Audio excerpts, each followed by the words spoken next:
You want to remember everything: names, formulas, languages, the killer idea that vanished mid conversation. You can't. Join Discord now. 2,000 years, religious scholars memorized entire libraries, rituals, astronomical charts without a single note. No highlighters, no apps, just raw mental firepower.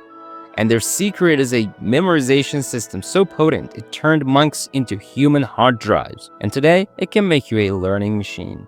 The Vatican knew memory isn't genetic. It's a weapon you forge. Let's steal their blueprint. Modern education failed you. They told you to study harder, so you reread, underline, and cram. Methods as effective as holding water in your fists. Science confirms it.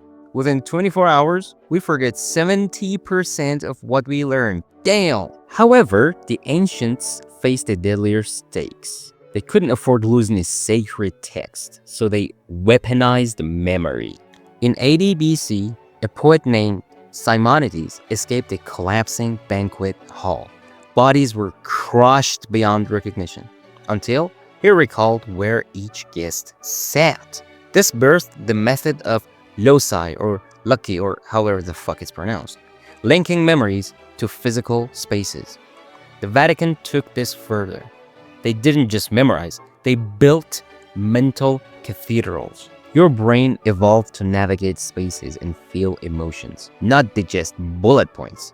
When a monk memorized the Psalms, he didn't see text.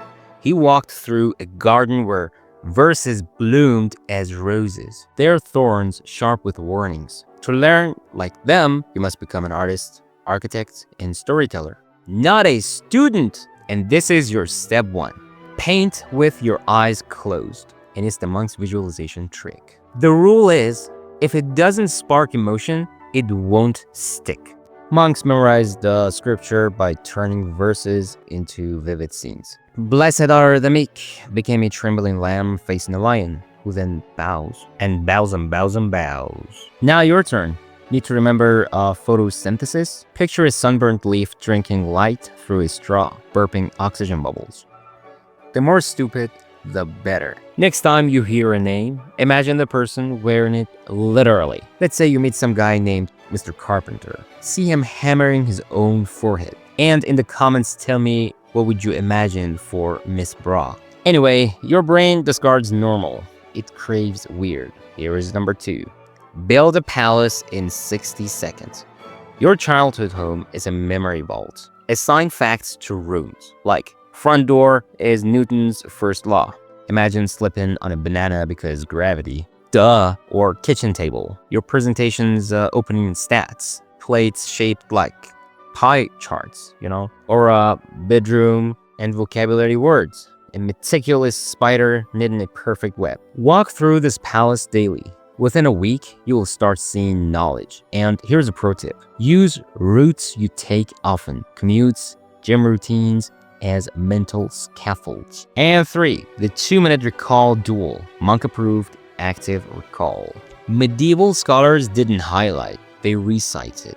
After reading, they slammed the book shut and spat out everything they remembered. Centuries worth of preserved knowledge don't slide. Study for 25 minutes, then grab a blank sheet and vomit every fact. No peeking. If you face gaps, those are your enemies. Attack them.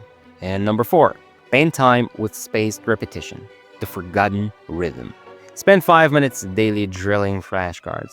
Tag physical objects with sticky notes. A lamp labeled mitochondria equals powerhouse, and rotate them weekly. A lawyer maps case laws onto her yoga studio's layout. A doctor visualizes arteries as subway lines. This isn't rote memorization, it's mind-weaving. The monk's legacy isn't about hoarding facts. It's about merging knowledge with imagination until they're inseparable. When a monk recited scripture, he didn't just remember words. He felt the desert sun and heard the roar crowds. Now your turn. Don't memorize sales data. See it as a raging river, each rapid market trend. In a world of distractions, your mind is the last monastery. Guard it, feed it. The ancients didn't have ChatGPT, but they had something better: cognitive sovereignty. Do it right now. Build a memory palace for your next project. Make it ridiculous and unforgettable. As Hugh of St. Victor wrote, the human mind is a forge of thought. Your memories aren't fading, they're waiting to be sculpted. Share this video to someone who is drowning in forgetfulness.